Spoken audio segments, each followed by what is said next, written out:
have you guys been following the chatter on this Paramount Warner Brothers deal? Like, I know we're all kind of paying attention to it, right? I think mostly because of DC and all that. 20 hours ago, WGA is like, it's the end of the world. Paramount wants to make WB products more masculine and focus on a certain political vector. Paramount has compiled a list of actors who and directors who they will not work with due to political positions and worldviews. We'll come back to this. The head of DC Studios, James Gunn, may be on the list. Headline here says David Ellison, Hollywood's first millennial mogul, wants to rewrite the industry's DNA. Rebuilding an alpha male skewing empire that some fear will entwine the studio's content more closely with the MAGA messaging. It's the Wild West. And these are new cowboys, says producer John Peters, who ran Sony Pictures from 1989 to 1991. Things have changed, and now we're moving into the biggest revolution that you and I will ever see in our life, which is AI. I'm a little shocked. Let's keep going. Let's just read this article. Let's synthesize this in real time. Chat. Let's go over this. I'll give you my thoughts. You give me yours. What the fuck is happening? Inside David Ellison's dramatic first 100 days at Paramount, courting Tom Cruise, blockbusters, forging ties with Trump, and daring anyone else to buy Warner Bros. Discovery. Wow. Interesting. David Ellison isn't afraid to get into the ring. As Paramount chief builds Hollywood's juggernaut that could soon swallow Warner Bros. Discovery whole, a different type of construction is taking place 3,000 miles away. Sources say that President Donald Trump has greenlit plans to host one of the first UFC fights under Paramount's $7.7 billion deal with MMA League on the lawn of the White House. Dignitaries from around the world will attend a dinner and then head to the Octagon, the 8-sided ring where main event will play out. Trump and the UFC CEO Dana White are spearheading the telecast. The discussed date is June 14, 2026, which coincides with Trump's 80th birthday. Yeah. Okay. Interesting. That is quite some couching. We'll come back to all of that in just a second. White House spokesperson Anna Kelly says the fight will be a spectacular event that will celebrate 250-year anniversary of our great country. Yo, can we stop for just a second? Like, how do you guys feel about the UFC White House fight? Because I have, like, mixed feelings about it. You know, like, on the one hand, I'm like, you know, it's like Caesar in the Colosseum, and it's like, it's kind of badass, it's kind of primal, it's kind of based. On the other hand, I'm like, I don't know, dude. Like, are we really doing this? Like, I kind of thought, like, the UFC obviously has been very friendly to Trump and the Trump administration and all of that, right? But, like, at some point, it's like, it just feels a little too much to me. You know what I mean? And this feels like a little too, it just feels weird, frankly. It's very Trump. You know what I mean? It's very fucking Trump. And, you know, whatever. If Dana and him are tight and he's like, this would be dope. And look, some people are clearly into it. I don't know. I have mixed feelings about it. While the spectacle might sound like a discarded scene from the 2006 dystopian comedy Idiocracy, it provides a glimpse into Ellison's rising empire, one that skews alpha male, and that some fear will entwine the studio's content more closely with MAGA messaging. In rapid-fire fashion, 42-year-old Ellison has become show business's ultimate disruptor. The industry's first millennial mogul wants to change the DNA of Hollywood. I kind of like that. While building a new type of entertainment leviathan out of the husk of a once legendary film and television studio. And Paramount, which declined to comment, is just the beginning. Wow, Paramount declined to comment? Dude, this article is fucking crazy already. This article is fucking crazy. And they're going like hard on the political stuff. Now, let me just explain something too. Let me take a step back. Let's take a step back here, of course. Because this is a technique known as bad jacketing. Which, you know, just to explain what's going on here, I think this article's crazy. It's really wild. We're gonna go through the whole thing and we're gonna diagnose it all. But take a step back and remember that what is happening right now is Hollywood in some ways might be fighting for its fucking life. And so a lot of people in Hollywood, and I would imagine the people that put this article together, are trying to do what's called bad jacketing. And what bad jacketing is they're trying to associate as much as possible all the stuff that Ellison wants to do, all of the stuff that Paramount wants to do with MAGA movement, with Trump, with very divisive things. Now, the irony is, like, a lot of MAGA people are like, they're so good at going for the low-hanging fruit. They will get mad about it and freak out about it and, like, almost prove the point. But, yeah, that's, like, my take on what's happening is, like, there's some truth in here. You know what I mean? Like, there's absolutely some truth in here. The fucking White House fight thing is weird to me. Like, I think it's, like, part of me thinks it's badass, part of me thinks it's really weird, you know? And I think Trump's weird, frankly. But not necessarily weird in, like, a super evil, bad way, right? But it's clear that given what is going on politically, and if you look at the election results last night and just where people are at temperature-wise with a lot of this stuff, like, this is an attempt to hurt Paramount. You know what I mean? Like, very clearly, this is an attempt to hurt Paramount. You might agree that Paramount deserves to be hurt. That's fine.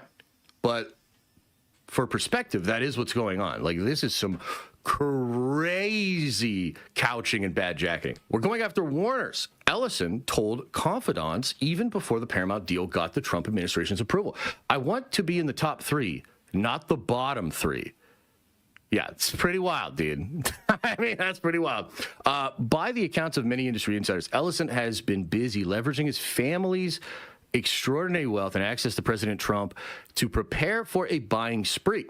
With the help of his father, Oracle co-founder Larry Ellison, the world's second richest man behind Elon. That kind of fluctuates. He was actually the richest man a little while ago. The Silicon Valley Scion wants to take on Netflix, Amazon, and Apple. In the hyper-competitive Ellison family, there's no prize for being runner-up. If the Ellisons pull it off, they'll control a media empire with unprecedented reach and cultural influence. Now, here's the thing about that. I think that's totally true and totally fair. This is something I've been pointing out, actually. Like, as I've been trying to, like, just look at what was going on with Warner Brothers, like, there's been a lot of evidence to suggest that the Ellisons are, like, very cutthroat, and what they're doing here is they want to rip it apart. They want to remake it. Do you know what I mean? So that doesn't seem off base at all. I do wonder if other folks are starting to realize this. I wonder, like, do people kind of understand that this is what it is now? Because, again, we're hearing so many different reports. Is this just Variety and Tatiana and her other people? Is this them trying to, like, in one last-ditch effort, paint the deal as terribly as possible to try to, like, shake Hollywood up? It's the Wild West, and these are the new cowboys, says producer John Peters, who ran Sony Pictures from 1989 to 1991. Peters says he has taken a $400 million-plus stake, roughly 4%, in Paramount since it began trading on the NASDAQ. Things have changed, Peter adds. And now we're moving into the biggest revolution that you and I will ever see in our lives, which is AI. I mean, that's also true. Kind of wild that this shit is happening right as the AI thing is going to happen. Maybe it's always like that, like major disruption on the horizon. Everybody scrambles, you know what I mean? Like that. Maybe that's always how it happens. But, like, this is pretty fucking wild. It definitely adds to what's happening. When Skydance took over Paramount, it pointedly referred to itself as media and technology company. That's important. Ellison has repeatedly said that he wants to embrace AI. And in meetings, he alludes to having developed revolutionary ways to understand what consumers want by addressing vast troves of data. He's fond of boasting that Oracle's technological know-how will transform Paramount Plus from a second-rate app to a dominant player with a better user experience. Where all that data comes from remains to be a mystery. Oh, really? Some industry observers are skeptical that it will be enough to compete with Netflix and its mighty algorithm. So Netflix has an algorithm, but Ellisons have AI. Got it. They also believe that even if traditional studios like Paramount and Warner Brothers combine, Netflix and other streaming giants are so much better established that it will be nearly impossible to catch up. This is interesting. This is the thing I put up on the screen for you guys earlier when I was making my coffee. This is a fucking quote right here. Studios are irrelevant. They're on the ropes. They're dinosaurs. and the age of dinosaurs is over, says Schuler Moore, a partner at Greenberg Glusker. The only move now is to consolidate, but there's no hope, even if they get bigger. They're too late to the party.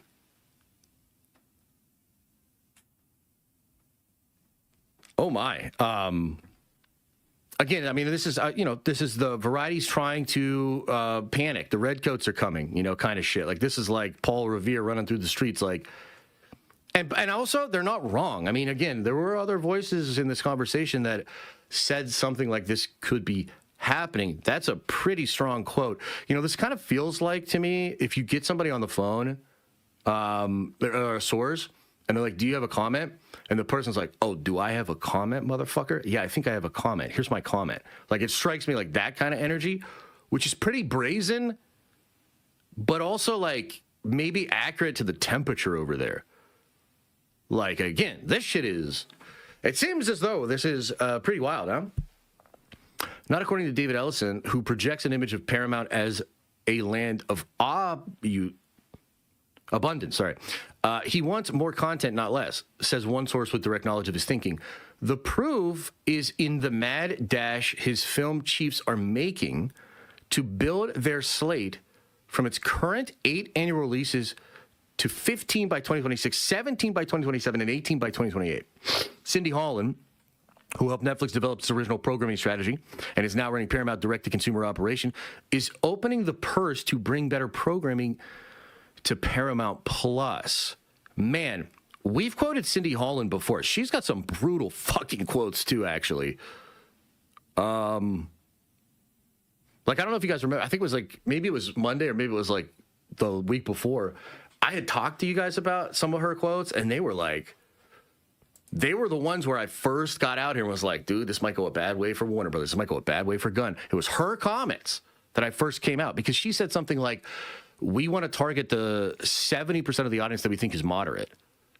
Like, very specific language of going away from going into super left-leaning stuff. Yeah, interesting. Let's read on. Hollywood, maybe. Oh, you know what? Actually, before I read on, can I linger on just one thing here, guys? So this is a conversation that, again, maybe I'm barking up the wrong tree here. Maybe nobody gives a fuck about the distinction here, but I care, and so I want to just point out that embracing AI, having it be a revolutionary way to understand consumers, has been happening for 10 years, maybe longer. YouTube's recommendation algorithm is literally machine learning. What is the difference between machine learning that isn't fully understood? I've read papers from fucking MIT computer scientists that broke down the Google algorithm, the YouTube algorithm, in 2012. And these guys were talking about there are emerging things that we don't fully understand. It's we told it this, we told it that, and then there are things that happen. That's why they call it machine learning.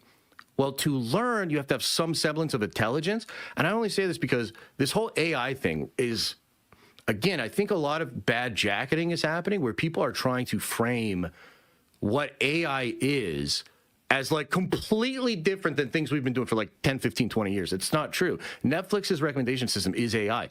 The algorithm on YouTube is AI. The recommendation algorithm is AI.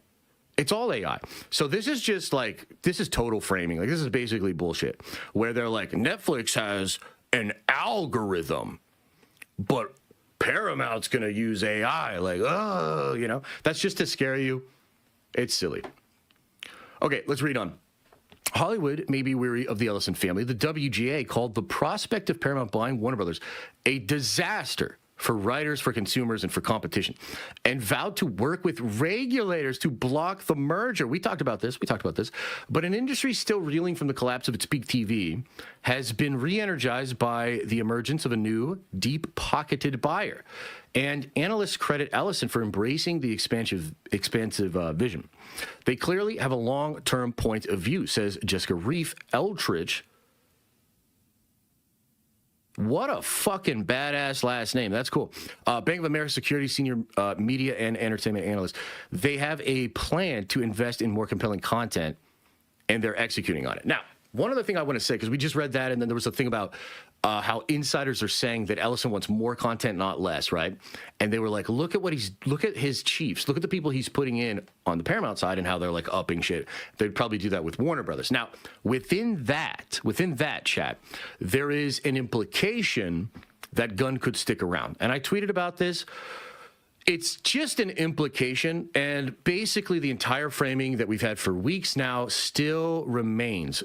View everything through the lens of speculation and possibility. Almost nothing you're hearing right now is determinative of the outcome. We don't know what's going to happen. Everybody's trying to figure out what could happen. And within that, there's also narratives being pushed, which makes it difficult to make sense of what's actually going on, right? But there is an implication within that source where they're like, he wants more content, not less. He wants to go from 15 to 17 by 2028. We want 20 fucking movies a year and all that, right? Well, if that's actually the case and that's high priority for the Ellisons, then the DCU is valuable. Why? Because it has stuff in production. It has sequels on the horizon. It has some level of brand cohesion, although I would argue that's something that needs adjusted heavily. So I actually think that the DCU within the framing of like, if that source is like spot on, then the DCU is actually incredibly valuable for the Ellisons and for what Paramount wants to do. Now, I just want to jump ahead to something else because this is actually just really, really interesting. I have seen a sort of backlash to that on social media, okay? And some sources, some insiders, some scoopers are out there suggesting that if that's actually what happens, and like maybe like Gunn sticks around and they want a bunch of content and all that sort of stuff, people are suggesting that that means Gunn would capitulate to what else is in this article. Please listen to what I'm telling you. This article is making a narrative out there. And there are people now, like, go look it up. I could show you some of it on screen, but honestly, Twitter's a crazy cesspool, so maybe you should just go out there on your own. But the point is this, that you're seeing a lot of folks with this sort of energy of, I'd rather Netflix buy this thing than to have Gunn make right-wing propaganda. You know what I mean? Like, that's dead ass. I'm seeing that. There are other people, like, I've seen this guy, the redacted guy. He's like a scooper insider. He was suggesting that he thinks Gunn is so liberal that Gunn would refuse to bend the knee and capitulate to the Ellison's conservative agenda with the content, right? So, like, dude, that shit is out there right now, and I think this article is a big part of why. How much more did this? Is a long. Oh my god! Oh my god! Oh my god! We can't read all this. Holy brother, we can't read all this? How many words is this? Okay, well, I think we could probably stop. Look, the point is, chat. The point is, when it comes to this story with Warner Brothers, with Paramount, what is going on? Huge article, massive reporting from the Hollywood, or I'm sorry, for the Hollywood Trades, but it's Variety. And it feels like almost a last-ditch effort to try to throw cold water on the thing to get other people to panic, to get people to be really upset about this or whatever. So that's what I think is going on. And you have seen it have an effect. I have seen some narratives spring up. But I don't know if that's just like a fart in the wind. Some just biffed people that are kind of like, yo, is this shit about the are the dude bros gonna win? Are the chuds gonna win? And then people are really upset about that. You know what I mean? I can't tell if it's that, if it's like just a lot of that energy, or if a serious amount of people that supported Gunn and supported the DCU are actually gonna turn on him if he capitulates. Like, what do you guys think's going on? Because I don't think.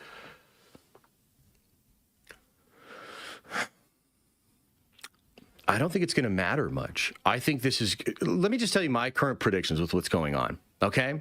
And you know what I mean? It's a wild thing. I feel like I give a prediction every single day on this thing, but let me give you my most, this is the new prediction, okay?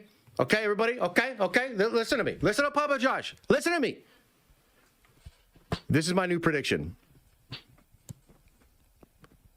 Paramount buys it. Gunn completely capitulates. That's my new prediction. Paramount buys it, and Gunn completely capitulates. And you know what? I think that's best case scenario because, frankly, a lot of the weirdness in Gunn's stuff is the problem. So I think that's actually win-win. I legit think Gunn is going to stick around, and he's going to be like, the truth, justice, and the American way. How do we do it? That's what I think's going to happen. Dead ass. And by the way, a lot of the people, because a lot of people are like, oh, dude, Josh, you hate Gunn, this, that, second, and the third. No, I don't. A lot of people that have supported Gunn for a long time will absolutely publicly turn on him if this happens, but I am not one of them. Like, I will actually say, good job. I will support it. I will say, just like I did with Superman, he played ball, and it was what was best for everything. You know what I mean? So that's my take on it. That's what I think is going on. What do you guys think is going on? Chat, what do you think? What's your predictions? I'm dead ass. I think that's what I think is going on. Oh, use smaller words. It just means he's going to do what they want him to do. That if this, insofar as this article is real, because like, here's the other thing, right? They're framing it to be like this horrible thing. They're framing it as like, oh my God, he's going to go so hard into this. And it's like, no, that's not really what it is. I don't think Ellison wants, like, I don't think they actually want it to be as divisive as like Tatiana Siegel's trying to make you think it will be. But then again, like, to some of these people, just having a moderate opinion makes you far right. So it's like, it's hard. The goalposts are like changing a lot in these discourses. So it's just very hard to keep up. Gunn isn't an activist. He probably won't be changing much, in my opinion. I think Gunn is way more conservative than people think. Gunn really messed up with that cringy ass season 2 of Peacemaker. I think so too, but also, like, I don't think it's the end of the world. You know what I mean? Like, it's just like, whatever. Like, let's just let that roll. So it's okay to push left-wing stuff and not right? I don't understand what that must be you're addressing somebody in chat. Studios are not as important as the creatives. I feel like they don't understand this. Yeah, I mean, Look, that whole situation is tough because, look, the studios had a lot of power for a long time, but it's not uncommon that institutions that have power lose it, and sometimes they lose it pretty rapidly. Yeah, I don't know. It's all pretty interesting, isn't it? Why would they want to appeal to half the country, appeal to everyone with the good stories, let the politics out? Yeah, but that does mean taking it in sort of a direction that is more moderate. Because, like, I think if you're being fair, at least in my opinion, if you're being fair, there was a shift left, a pretty big one. And actually, in some ways, a shift that didn't actually make any sense. Like, it's not like everything was really well thought out. So, of course, there was going to be stuff that was just like derivative thinking and just being really stupid. But I think it's pretty clear that was a shift that happened.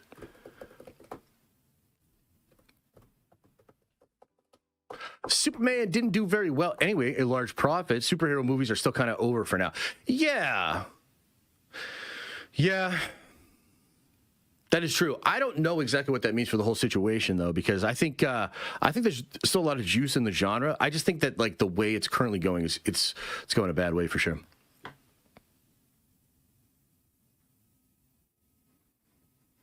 They're too slow with films. No Star Wars movies in 10 years. No Bond in ages. Everything totally slacking.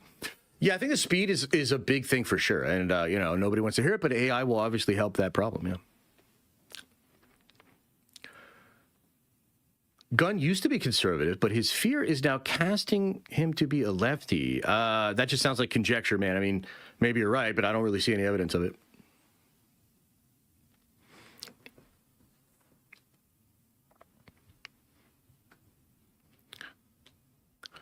conservative values just mean no more of the cringy liberal talking points in movies. That's it. I think a lot of people would agree with you. And honestly, it doesn't matter. We don't have to get into like the minutia of what that means. I think the main thing is like if you just dial it back a little bit, everybody's probably going to be chill. And that's what you're saying. That's what I'm saying. It's just we're saying it differently.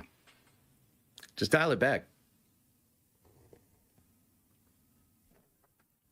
COVID made everyone lazy. I feel like there's still less effort in the art these days apart from anime. Maybe. I mean, there's definitely a lot of like corporate art is so tough. And I think in a lot of ways, corporate art has just so many ways it can go wrong. There's so many hands, so many pies, you know, so many. It's a lot of moving parts. And throughout that stage, people can put their fingerprints on it. So there's a lot of ways that commercial art can go wrong. And unfortunately, I just think we're seeing that has happened often. And the truth of the matter is the suits, the money is more like less concerned with the quality and more concerned with the profit, the longevity of the brand, the IP content, you know. So that's always the thing. If you're making commercial art, that's always a consideration. But I do think it's gotten bad, like worse than it's ever been, probably. In my friend group, all 6 voted for Prez. Only 2 of us went to the vote in the election. Republican didn't get hyped out. Vote Trump last election didn't. Yeah. I mean, look. I don't get political, and to be honest with you, like, dude, I'm so close to just going all in on this political shit because I'm very frustrated. You know what I mean? I think a lot of people are. I mostly stand up politics because it's really just that's where all of the like a lot of trouble will lie. People get really emotional and like obviously people really care about that sort of stuff. I'd rather just talk about Avengers Doomsday, frankly, but I'm getting real close, dude. I'm getting real close to just you want to talk politics? I'll tell you some politics shit right now because. You know, legitimately, at some point, I think the American people should step back and say, you know, for instance, with the Republicans, I don't know that the Republicans have ever had more power than when Trump came into office the second time. Legitimately, I don't know if they've ever had more power, more of a landing strip, more of a mandate, et cetera, et cetera. And the Dems have been in this position as well over the last, I mean, frankly, before Trump, it would have been like 12 out of 16 years that Dems were in control, right? So it's everybody. But the point is this. Every time one of these parties gets the most power, the most ability to actually change things, they fuck it up. And I think it's worth asking the question, why? Is it possible the deep state and actual control mechanisms within the system is actually not trying to get any one particular party to succeed and instead actually fall right on its face every single time? Because if we're divided and we're scrambling and recalibrating, then we can never hold them accountable for what we actually deserve, right? But then again, I don't really want to get into politics, you know what I mean? Because I would make a lot of people uncomfortable because I think I see what's actually going on, you know what I mean? So, and then the other thing that sucks too, like not to go too deep on this, but the other thing that sucks is they've weaponized you. Maybe not you, but the person next to you in chat, they've weaponized you. You're so inundated by this internet-brained culture war thing that they sold out your future and you felt good owning the libs or owning the GOP. You were sold memes while they stole your future. Not to get too, you know what I mean? Because I don't want to get political. You know what I mean? So.